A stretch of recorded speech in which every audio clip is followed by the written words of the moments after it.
everyone. Welcome to Positive Power with Michele Dionne. It has been an absolutely fabulous weekend. I hope you had a great weekend. If you're here in North America, you had a birthday party to attend.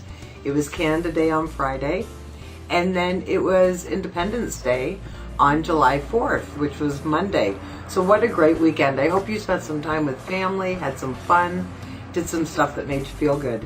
And I betcha that somewhere in your celebrations, food was involved. It always is. We're such a social people, and we always seem to have social time around food, which is great. Pros and cons, right? Like everything else. So you get tempted by maybe some food that's not so healthy.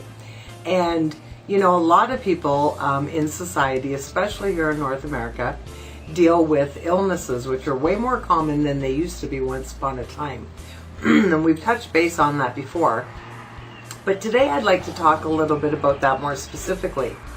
I do some work and some motivational speaking in the weight loss industry.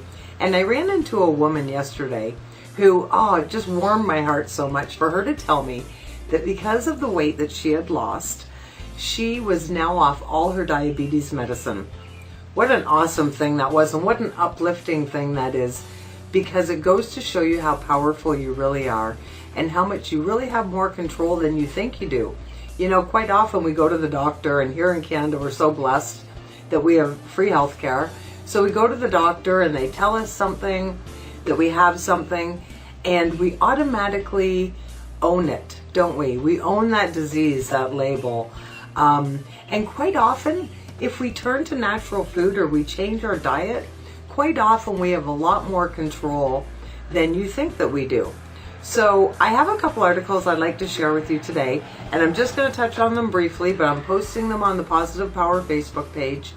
One of which I talk about in my meetings somewhat, is eating based on your blood type. Now, this particular article on this site calls it a blood type diet.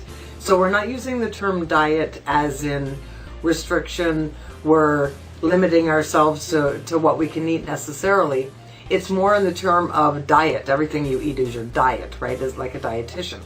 So the blood type one I thought was really interesting, because if you take vehicles, for example, you can have 3 cars in a row and they're all driven by different things, right? So say one is gas, one is diesel, one is electric.